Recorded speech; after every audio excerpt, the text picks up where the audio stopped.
Check. Keep it alive through these lines I write. I keep it live cause I thrive. I might just blow your mind tonight. I'm so hyped, but it's no hype. From this height, it's direct hits on sight. I'm your type, lend me your ears to show you that there's something in me. I'm not giving up, I'm standing right here, holding these days hostage. And I'll make this my year. We turning fear into love, and the love's in the air. I love doing this cause nothing compares. Nothing can share that same type of feeling when you feeling them flares. They can't catch it, it's havoc. I rip to a tear, switch a scenario. My stereos, I leave them impaired. Variables start to change and they're all in my range. I just gotta grab it, it's all mathematics. Every step is drastic, I make it fantastic. I'm trying to take your breath away. Asthmatic. This is live through the stereo. Go and let it blow, blow through the stereo. I'ma let them know through the stereo. Yo, here we go through the stereo, stereo. This is live through the stereo. Go and let it blow, blow through the stereo. I'ma let them know through the stereo. Yo, here we go through the stereo, stereo. Yeah, just nod your head with it. So explicit and vivid. Every image is intricate, intimate. I put my all into it. No scrimmage and no rules. I'm a pro tool. Hear my heartbeat beat into the vocals. I'm so loco, lost my mind, oh no. It's ponderoso, dope, so no overdose cause it's dope, yo. Man, this is house grown, mixed with some milestones. So I let the style flow down like the Dow Jones. Bringing it with some foul tones, letting the crowd know we getting loud, so it's eardrum rudiments. Yeah, we bring it rude again. Move, little hooligan. Music for tuning in, full time to the 10. I'm on my clock like I told you. Hey everybody, welcome back to the Anti-Media Radio once again with your host Nick Burnaby here on UCY.TV. Make sure you guys support the network. We got some awesome new shows that came on last week, coming on this week. And I mean, we're just talking about a pretty good set of people here, independent journalists on the radio, internet radio. You could access it through your phone anywhere you're at. Even in your car, because sometimes I still catch myself turning on the radio in the car and it's like just this crap from Rush Limbaugh and all these guys, and it's just completely like 95% nonsense and fear-mongering and race baiting and you name it, man, just awful things. And here on UCY it's a whole different set of ideas. We teach, a lot of these guys are teaching people how to do things, how to take care of themselves, how to be self-reliant, independent, analysis of all these news stories and all this information like we do. So, it's just another outlet that it would be good to support because it's all about supporting independent media. And we see these numbers. I saw this article, I think it came from Politico. And it showed that the average age of a person that watches the O'Reilly Factor with Bill O'Reilly, the median age is 72 years old. And these people are reaching, 200, 300,000 people a day, max.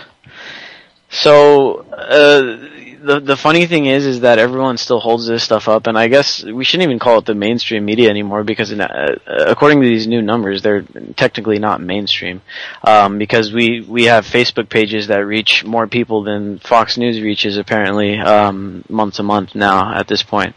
So no, these people aren't mainstream. They're old media, old stream media. That's what they are. I mean, that's all they are. They're media that's on the verge of extinction as this older population ages and dies. There's going to be no one left to watch TV, and all these cable companies, that's why you're starting to see all these merges with Comcast and Time Warner, or whatever the deal is. I don't even remember what the companies are called. I mean, they're all basically the same anyway. These guys are merging together, and you're going to start seeing it even more apparent. There's going to be a scramble because they're only industry left. The only thing these guys have left, these big ISPs, internet service providers, which is whatever your cable company is or your dish company, whatever, their only business left is going to be internet business. So, that's one thing that we got to really think about. If these guys are going to, if they're going to rely so much on this internet business and they lose all the cable revenue, they're losing all the television revenue because nobody's going to be watching TV in the future. well then, they're going to move all the way into this internet stuff, and they're going to try to lock it completely down. They're going to try to monopolize it. So that's one area where we need to really be careful, and what we need to do is start building now. Start looking at these. We've talked about them plenty of times on this program. And by the way, I'm going to be joined by DB later on, hopefully in the show. He's doing a bit of road tripping right now, and he's going to call in a little bit later. But basically, what we're going to have, and what we have to support, is we need to support these alternative internet ideas, these decentralized internet ideas, these new ways of going about connecting to the internet, whether it be through satellite or whether it's through localized networks like they've done in Greece. I'm not very good with the technical side of this stuff. If you guys want to know more about it, just Google the Greece community with off-grid internet, and these are the kind of things that we need to work on as these companies start getting, taken back and reduced, and they're going to become these one-sided businesses, because their only industry left that's going to be profitable is going to be the internet service providing. And so they're going to try to pin us down, raise the prices. We already see the net neutrality issue becoming, a big thing. Because right now, in this current state of affairs, this current system of the internet, that's now in one way the internet's completely decentralized, but when we look at the internet service, it's completely centralized, it's overly centralized, and it's dangerous because of that. And so that's what we need to work for, cooperative internet, grassroots internet, nonprofit internet, stuff like that. Rethinking the internet. I mean, there's a lot of people working on it. I saw one the other day that was instead of using all these servers, which is where they mainly, start to centralize all the information. That's where the NSA goes in and gets access to that. We're going to talk about that in a little bit with one of the callers that we're going to have on. But, I mean, there's new internet ideas where the servers are based on everyone's individual hard drive, kind of like Bitcoin of internet, more or less. And this stuff, unlike the internet now, where if there's too many people using it, it slows down.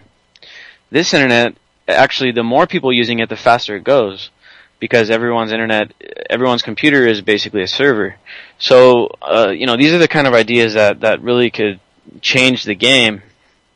And then we'll see companies like Comcast, Time Warner, they'll actually disappear. They'll go out of business, or they're going to move industry, or they're going to try to use the government to over-regulate these systems that are subverting their control, which is probably what's going to happen. And we can't let that happen. Because I think the internet, is too important for too many people to let it go to waste and to let it be controlled by the government. We know the internet's much bigger than the government. We can't let something like that happen. Now we got this first story here. The King of Spain steps down. And I know there was a huge protest today, and there's a lot of people over there that don't want the king's son to become the leader, obviously, because we all know monarchy is terrible. Monarchy is even worse than republic, which what we have now, which is getting close to a monarchy. But people don't want to have these monarchies running these countries for all these years. So there's a huge movement now in Spain to say, okay, how about we do away with the monarchy once and for all? And it's not surprising seeing this at least in the polls. You see this extreme left and extreme right parties winning in these elections, or at least gaining a lot of ground, more than expected. So it's not surprising to see this anti-monarchy movement, and it was huge. I mean, they had a huge referendum, or they're out calling for a referendum, and we're talking about, maybe 100,000 people or more out there at these actions in the streets, and so it's pretty big, and it could be it could be the start of Europe starting to reject the ideas of government. And if any place were to do it, I think Spain would probably be the first one. And so I mean, this could be some big news coming out of Spain. We'll have to see how it turns out. Do they seal the monarchy in? If they do bring in the monarchy, is it going to cause civil unrest? I mean, so this is something that we're going to have to watch, and we'll try to get some people, straight from Spain to try to report on this thing, so we can get some ground zero information or whatever.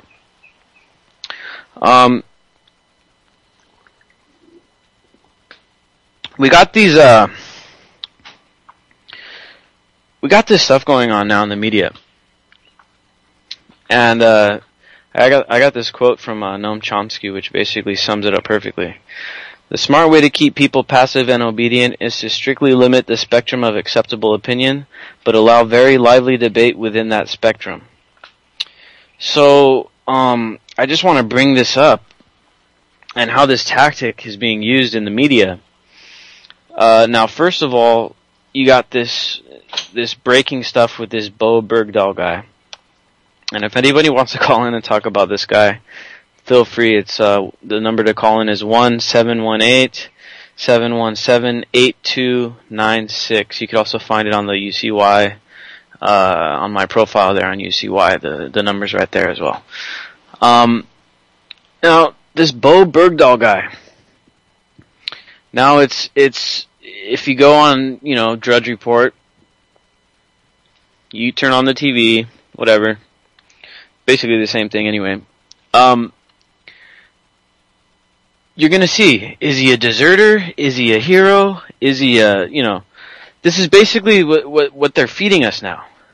And because it's kind of, to me, it's kind of like, well, maybe the old way that they were divide and conquer is not working as well. Now I see in the media there's a lot of race baiting going on right now. And then you got this whole hero or deserter, patriot, freeloader. Is he a patriot or is he a traitor? I mean, it's what these guys want to do is break the debate so far down into this tiny corner where we're not even questioning anything other than whether this guy is a hero or a deserter. I mean, they've tried to dumb the debate down that far, so that everyone could say, no, he's a hero, and no, he's a deserter, and everyone bites each other's heads off.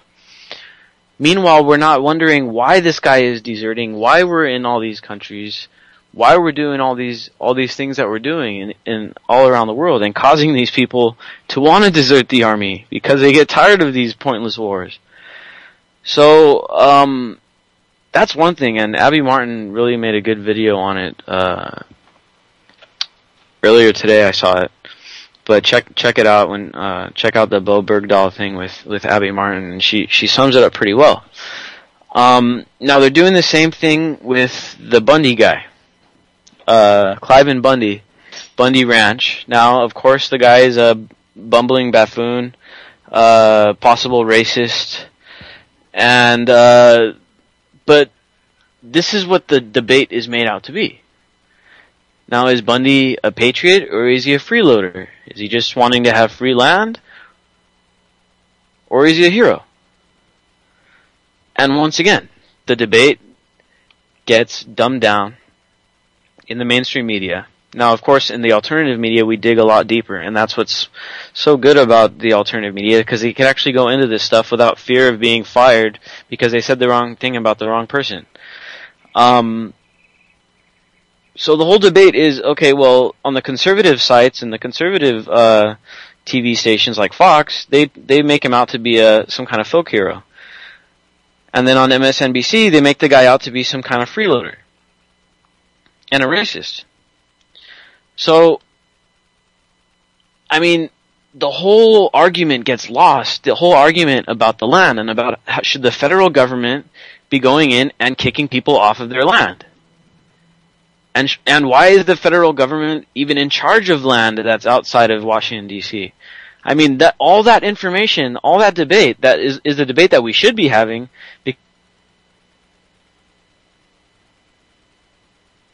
taken back by the people, and then, So, that whole debate gets lost in translation between what's actually going on the ground in Bundy Ranch, which at least started as a stand for some kind of humanity to stand up to the government or whatever, for the guy's land. It turned into this whole spectacle that where everything that was talked about after that point turned into this nonsense about whether he's a patriot or a freeloader. So the whole thing, like, if you look at it like that, I mean, they beat us there. The media pulled one over on us, and for the most part, we let it happen. Now we got Snowden. Everyone remembers the huge interview he did the other night on, I don't know what it was, NBC, CBS, one of these stations. Of course, the host tried to make him out to be a traitor. And then if you remember, at every commercial break, vote with your hashtag. Is he a patriot or is he a traitor? And that's what they wanted everybody to talk about. What about the leaks? What about the fact that the NSA is now spying on everybody and digging through our social media, taking clips of our faces to use for facial recognition technology? I mean, what about all that stuff? I mean, it's like the whole thing gets lost in this whole debate is whether he's a patriot or a traitor. And unfortunately, it's not about Snowden's character. It's not about Snowden individually. Who cares about Snowden? It's the stuff it's the information that he put out there selflessly. I mean, he didn't even put it out himself. He gave it to a journalist to put out. So, I mean, for the whole debate to be patriot traitor, it's just so redundant and it's so fake. And to allow it to happen is just, even though like the numbers I talked about earlier, the O'Reilly is the most popular show on TV, the most popular news show. And he only gets 300,000 people a day at most. A couple million a month. I mean, it's really, really not that much people. But at the same time, we allow them to establish the debate. They may not establish the news cycle like they once did, but they still establish the debate. And that's where we have to learn to not let that happen, because these guys are using psychological tricks on us. They're using well-studied tactics. And it's easy. Okay, throw this out there. Throw out the bait to the fish and just watch them tear each other to shreds over the bait. And so we can't let that happen. Now, I'm going to bring in a young journalist that is helping us to break through this whole thing. And he actually confronted Nancy Pelosi on the NSA. And he had some really good points considering the leaks from Edward Snowden. So let me see if I can get him on the line here.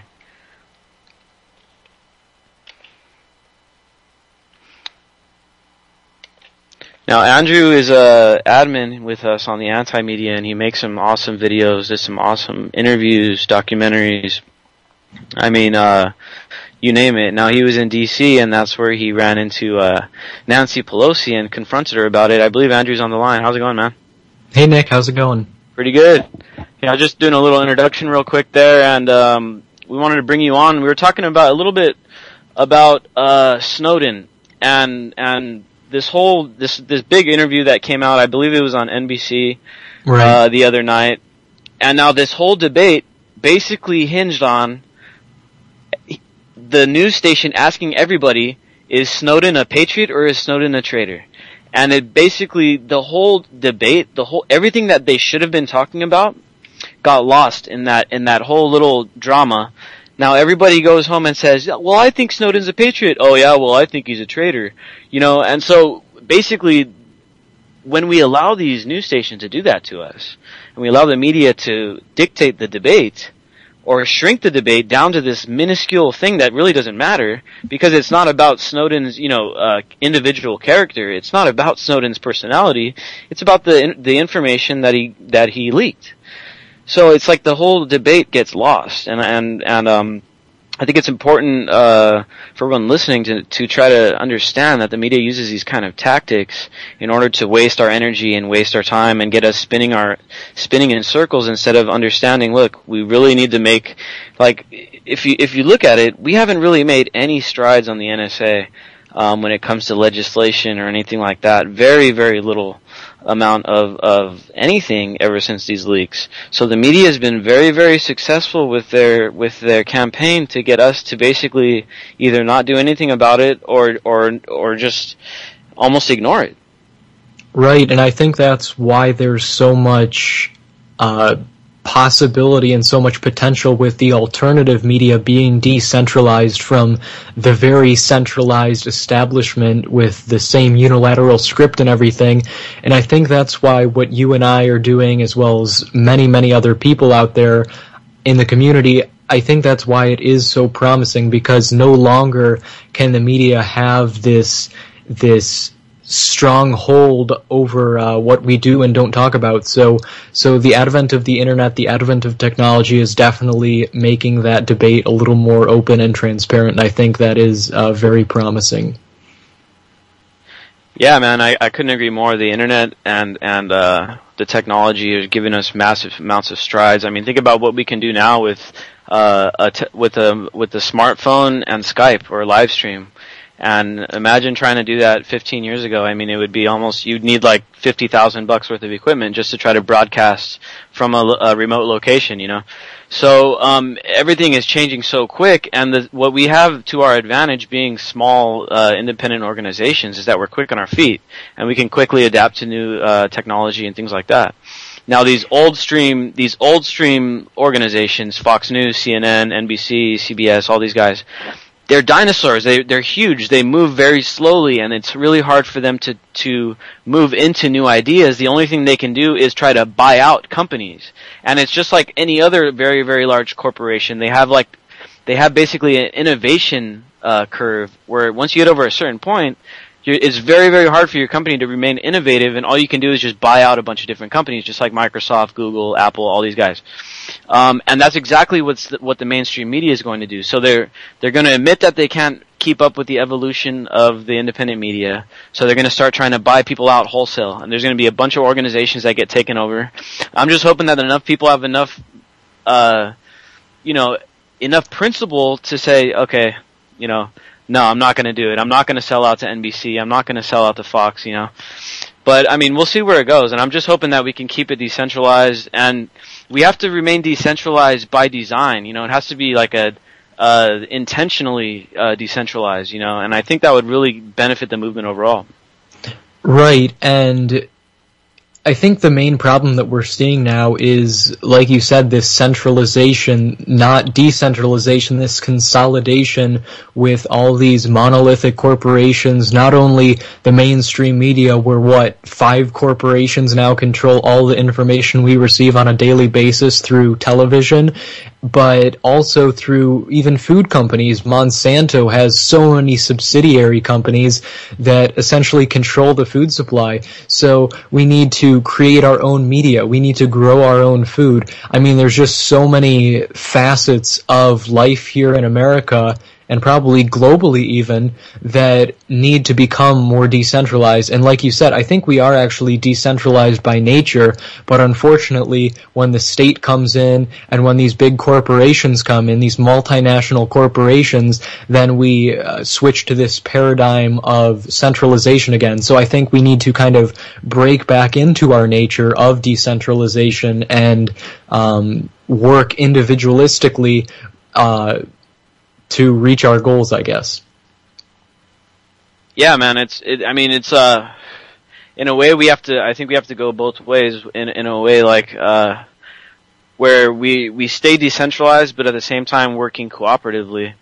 Right. And working in more like horizontal organizations and things like that, where it's not going to be co-opted just because one guy gets bought out type of thing, And I think that's the way, and unfortunately, if you look at human nature, it seems more and more like there always comes along this charismatic sociopath that's able to take way too much control under too few of hands, and it happens in it happens. I've seen it happen in activist groups. I've seen it happen in nonprofits. I've seen it happen in government. I mean, companies or corporations, everything.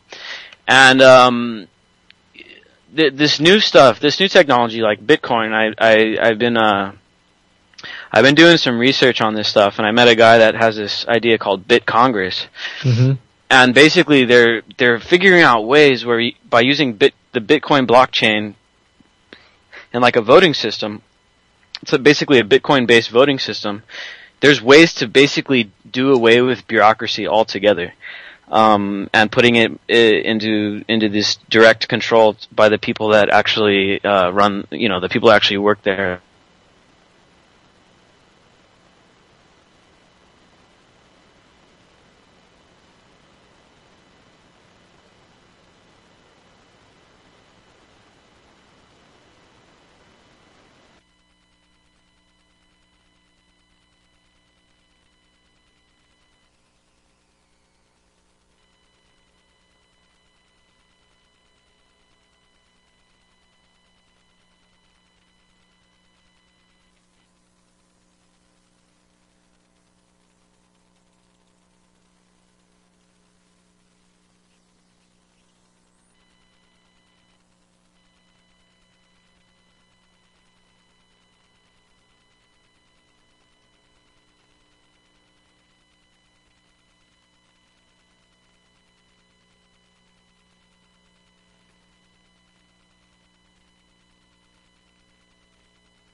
Sorry, that's something wrong with my connection here.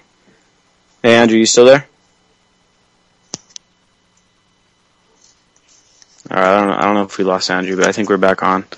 Something wrong with my internet connection here, but yeah, we were talking about how we have to stay decentralized by design and keep it that way, or else we'll face these same exact situations that we've faced before, where the bureaucracy takes hold, charismatic leader comes into play, gathers up all the power, makes all the decisions unilaterally, and then you end up having the same problem that the mainstream media has, where you become a bureaucratic, dinosauric kind of monstrosity. And it's just going to be destructive to any organization if you run it that way. And that's what we have to stay away from and move against. Now I'm going to try to get Andrew back on here. I think, alright, if we can get him back on.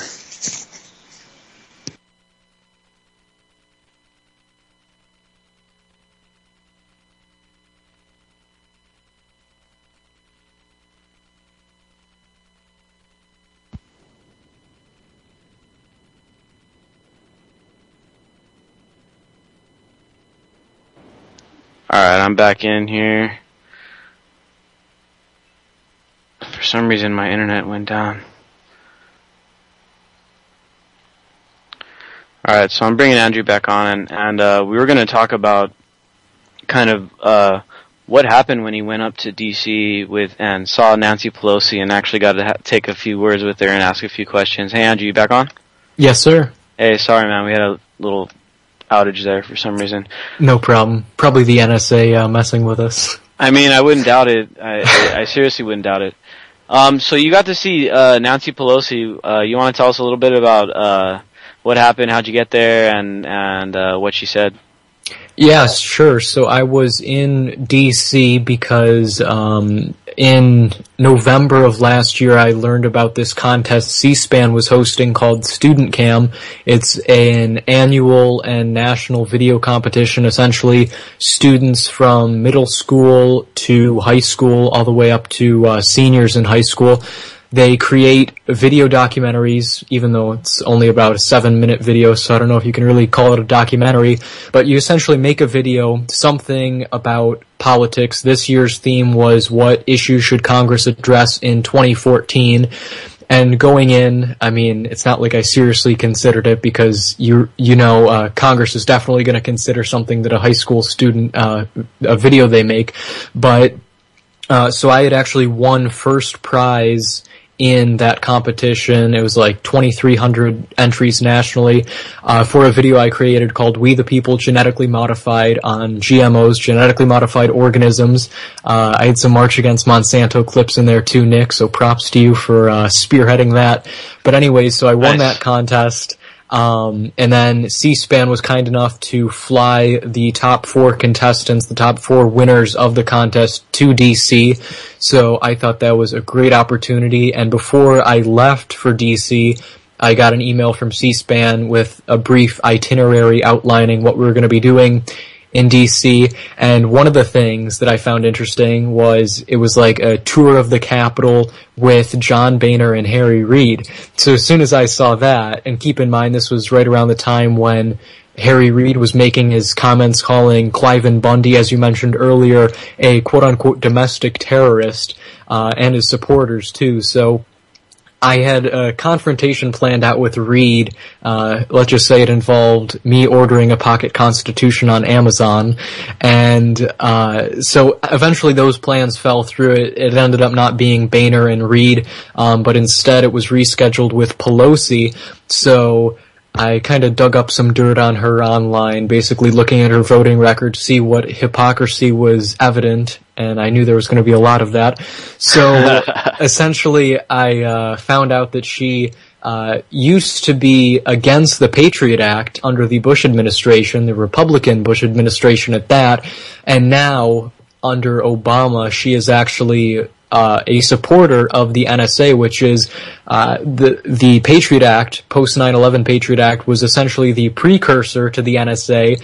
The NSA is now many times larger than the Patriot Act, and it's a much worse program, in my opinion, because it ubiquitously collects the data of every American. So I essentially confronted her when I was in DC. We went to meet her and everything, and I said, why do you support the NSA's illegal and ubiquitous data collection? And then essentially, you could see it in the video if you post a link to that or whatever, but she essentially just rambles on in circles, makes no sense whatsoever. Instead of actually answering the question that I asked as to why she supports it, she essentially says why she doesn't support something that she didn't vote for, and she talks about this bill that Amash had proposed to defund the NSA. And then my favorite part of the whole video is I say, is the NSA a clear violation of the Fourth Amendment? And she explains it afterwards, so I give her credit for that, but right after I ask her that, she just blatantly says no.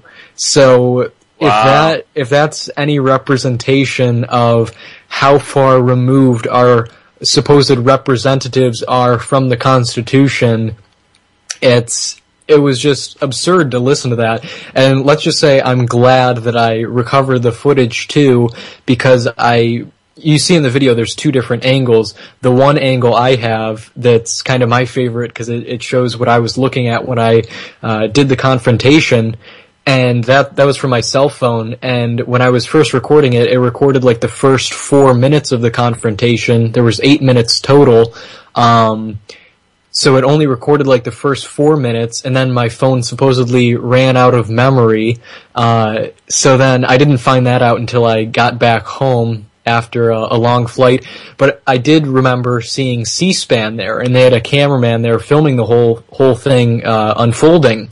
So knowing that, when I got home, I sent an email to C-SPAN, and keep in mind, right after the confrontation took place too, sorry for jumping all around, but right after that, when we were leaving the Capitol, as you could see in the press release, someone from C-SPAN, who I'm not going to specifically name because it's not like I think he's up to anything nefarious, he's just doing his job, and we all know that's the bad excuse of cops for doing anything, but he essentially said, I saw you filming the confrontation with your phone. Were you planning on putting that on YouTube or anything?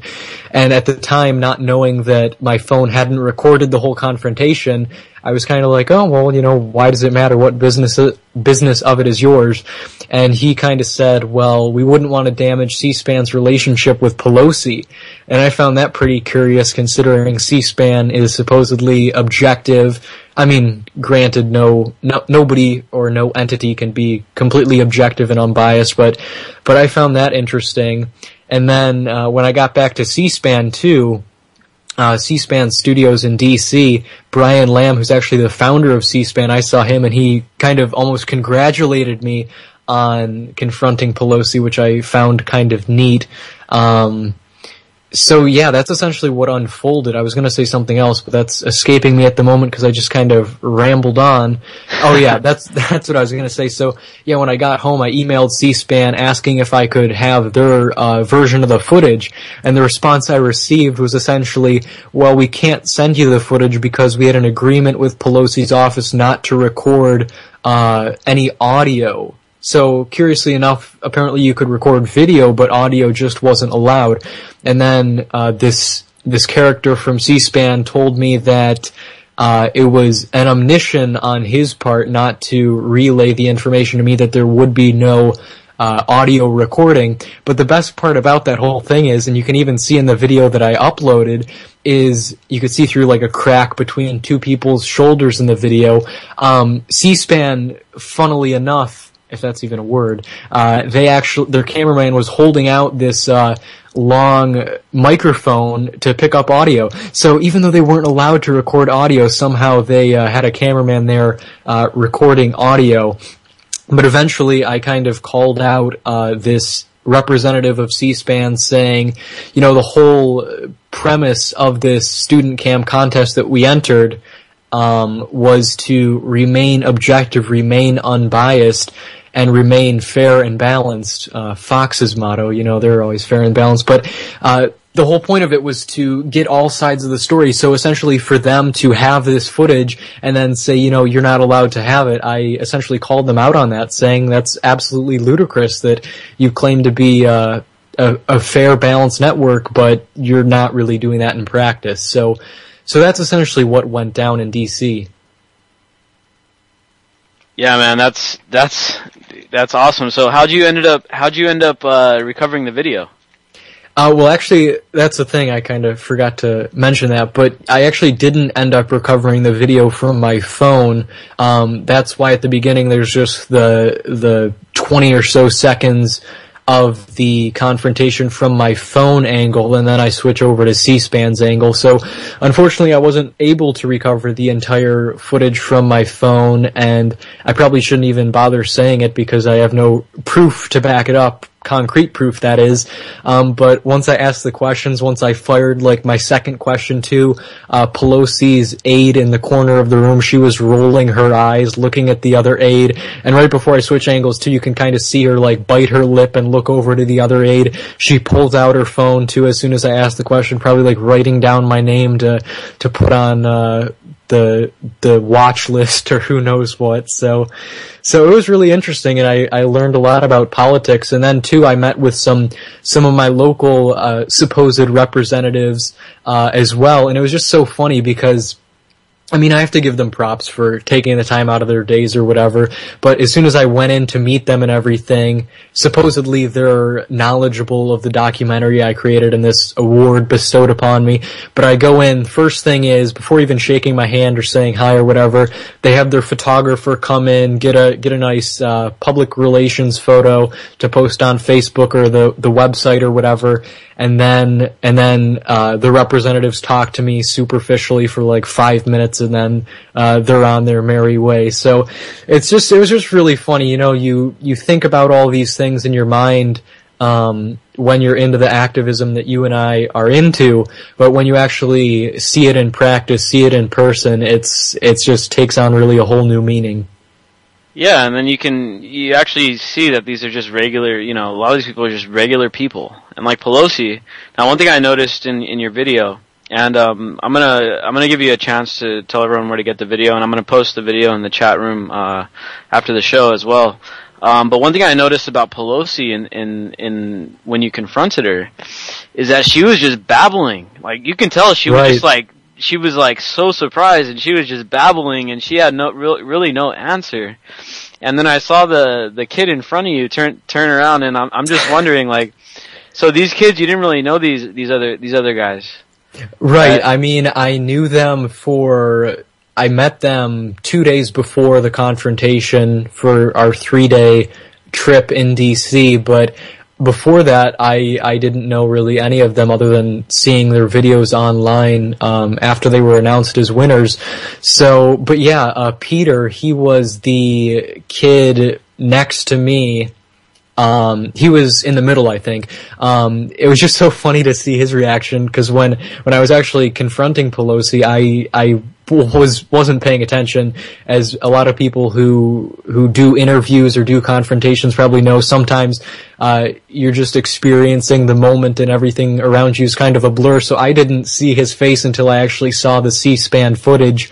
So that was just hilarious. I could tell he was trying to like hold in his laughter or just kind of hide from whatever he was feeling inside. So that was pretty funny.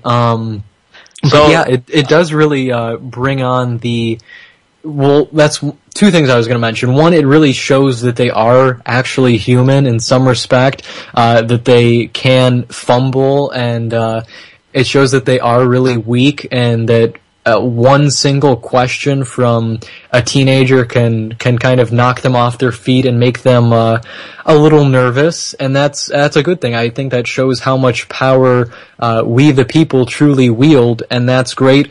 And the second thing is the fact that they are just completely lost without their teleprompters, and I can't really call them out too much on that, because I don't consider myself to be the most articulate in spontaneous speaking situations, but it's just really funny when they're speech writers. I mean, I don't know if Pelosi is a speech writer, but when they're off the teleprompter, off the pre-approved questions, it just shows how truly vulnerable they are.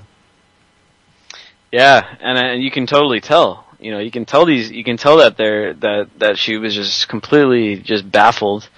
So did the people that you were with, the other kids that were there, did they know that you were going to do this confrontation? Did you tell them or no? No, I told no one. I don't even think I told my dad, who was with me on the trip. I initially told him when I ordered the Pocket Constitution, and that came in the mail. I told him about the confrontation I had planned with Reed, but as far as Pelosi, I don't think I told anyone beforehand.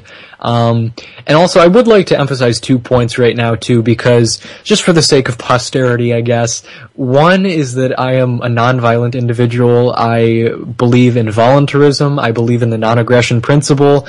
And for anyone who would think that I would ever resort to violent means to ask the question to Pelosi or whatever, that's just not me. So I just want to get that out there as clarification for anyone who may be wrestling with those ideas. And also, I would have so much greater respect for Pelosi, even if she said a few more ums and stumbled a little bit more. I would have so much more respect for her if she could just be honest and say why she supports the NSA, why she supports these unconstitutional measures that jeopardize our national security and our rights. I would have so much more respect for her if she could just be candid about it and come out and be genuine.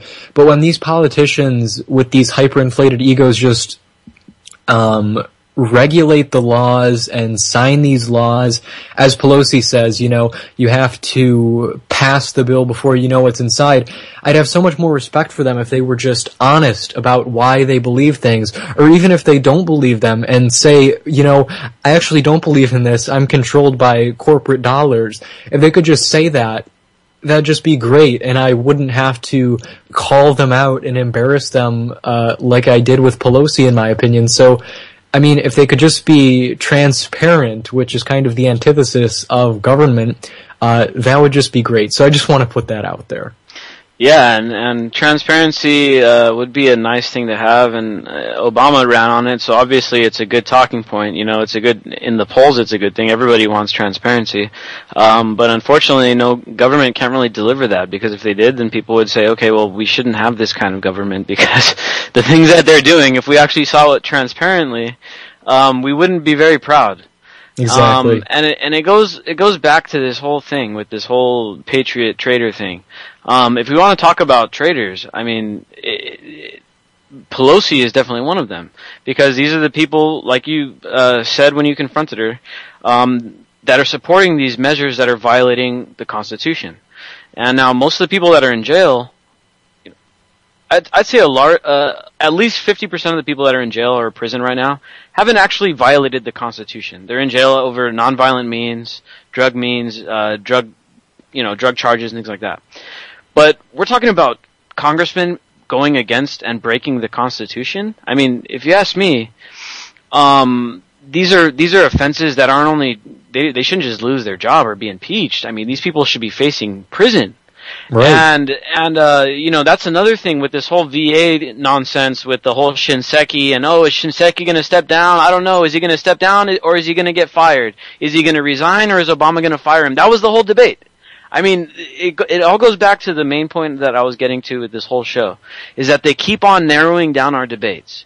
They keep on saying, okay, well, maybe we should actually be having a debate on whether government is actually needed or not. But instead, they bring the debate all the way down to this Hillary Clinton, Jeb Bush. So is it going to be Hillary or is it going to be Jeb? It's like, and like 80% of the people are like, please, I don't want either one. But the media just keeps feeding it and feeding it and feeding it, and then eventually it becomes inevitable. And unfortunately for us, even though I don't think that the old stream media is controlling the news cycle, they are still controlling the news debate and the media debate, and I think that's where we need to start really breaking away from this old stream crap, and stop letting them control the debate so much, and say whether it's just fire Shinseki or have Shinseki resign. How about Shinseki should go to prison, because on his watch, hundreds of people died on phony waiting lists so that people can get paid bonuses. I mean, this stuff is insane, the way that they've dumbed down these debates.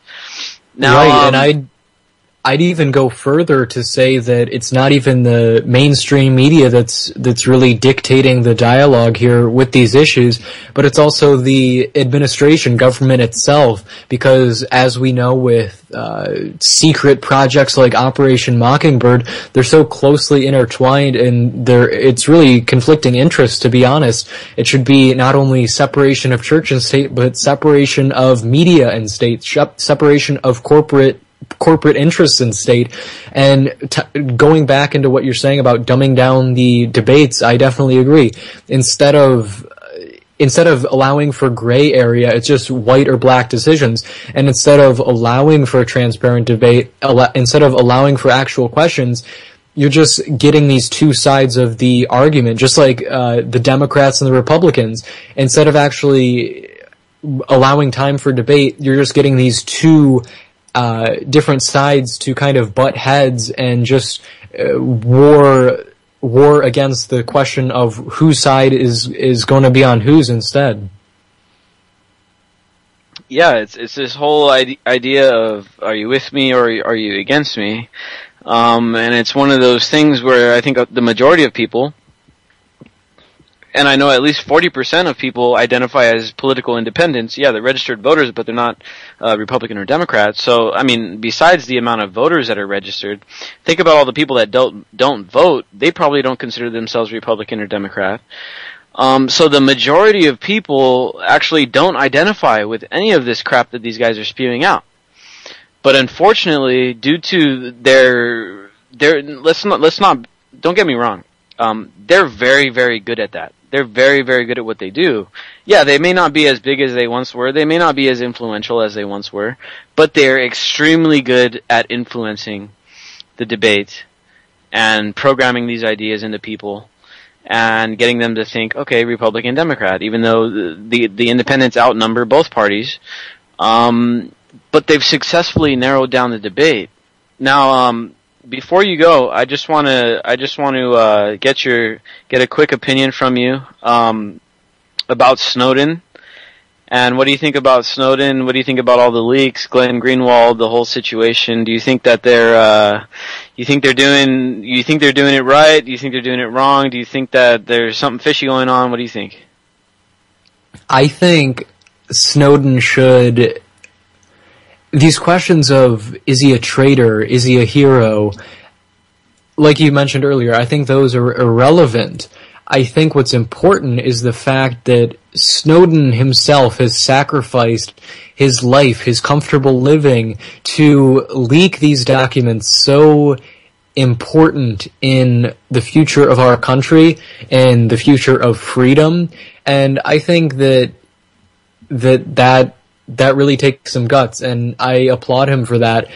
But what I really don't understand, so yes, I think Snowden is a hero in that regard, but what I don't understand is,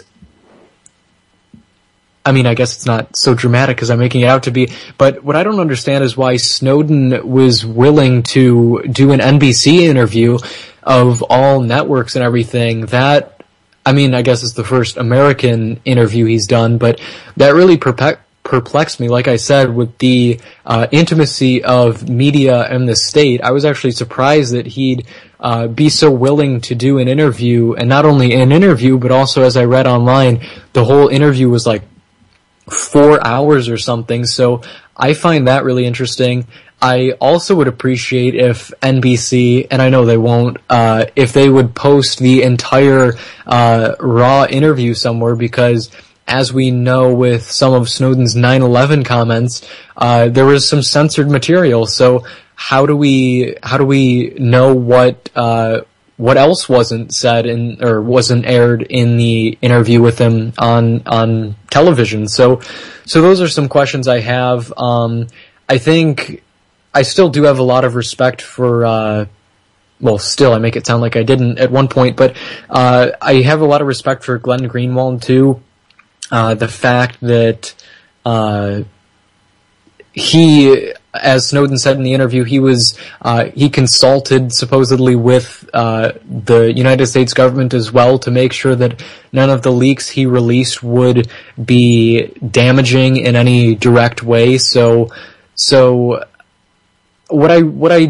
I guess I really don't see what the administration is touting that Snowden or Greenwald or whoever was doing wrong. Sure, they violated a non-disclosure agreement, but as Snowden said in the interview, if something, whatever's legal just because something's legal doesn't mean that it's right, or just because something's illegal doesn't mean, that it's wrong, I guess. I kind of messed that up a little bit, but just because there's a law that says you shouldn't do something, it doesn't mean that it's wrong, I guess.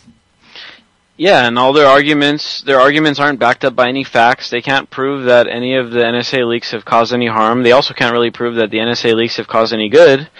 All they're backed up by is rhetoric. And non-stop rhetoric coming from all their partnered media outlets and all these guys that that just keep piping up the administration talking points and all that stuff. And of course, Fox News artificially, superficially counters the argument with another artificial argument.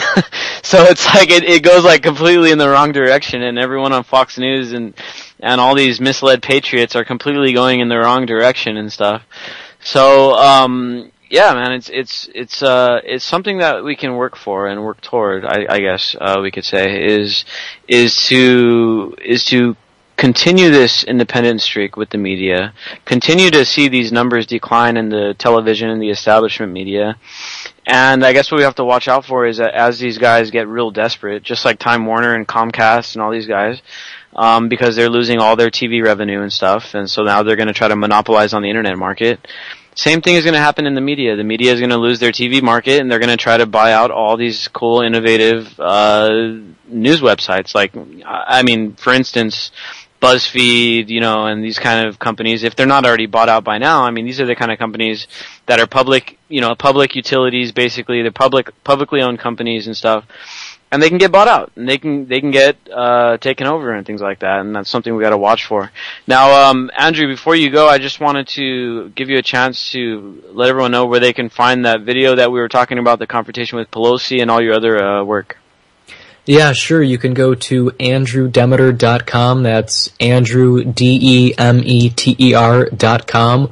You could also go to youtube.com/teentake, TEENTAKE. And it's available all there, or if you just search my name on Google, I'm sure something will come up, because so far it's been featured on LiveLeak. It was uploaded like 8 hours ago, and it has like 20K views as of now. And also it was on StoryLeak. Anthony Gucciardi from InfoWars, it was featured on his site. So yeah, youtube.com/teentake is probably the best place to go. Nice, man. Thanks for calling in. Thanks for all the work you're doing, Thank you. And we'll see you online tomorrow. All right, sounds good. Thanks, man. Yeah, make sure you guys check out Andrew's work. He's also an admin with us on the Anti-Media, and we've been working with him for a while. I just wanted to cover the rest of this news here before the show's over. It looks like DB's snagged on time, so he's not going to be able to call in, but it's all good. I'm not too worried about it. I hope he's having a good time or whatever he's doing right now.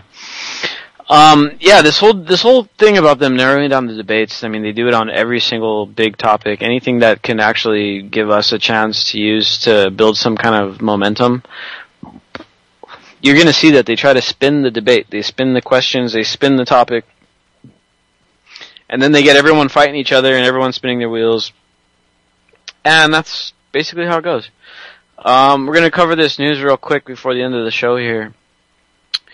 Update on Syria, update on Ukraine. Ukraine, they've had their elections. People are still fighting. The people in the east are still basically saying that they're going to separate from the country. Not much progress there. Killings, hundreds of people just getting killed either on the east or the west, or at the hands of the east or the west. It's turned into somewhat of a proxy war and a stalemate, kind of. Russia is obviously propping up the eastern Ukrainians, the U.S. and allies through the World Bank, IMF, all that, propping up the west with billions and billions in financial aid and military aid and all that stuff. Syria is a hellhole still. Over 100,000 people dead. Millions of refugees. U.S. still supplying arms via Beirut and Saudi Arabia to the Syrian rebels, which in many ways are affiliated with Al-Qaeda. Russia supplying Assad, and basically just a lot of people dying. Stalemate, nothing happening, resources being wasted, money, arms, people, energy. Nigeria, U.S. has sent in drones and 500 guys to go fight Boko Haram, but it looks like, once again, it's not going to do anything but radicalize more and more people because of the drones and all that stuff.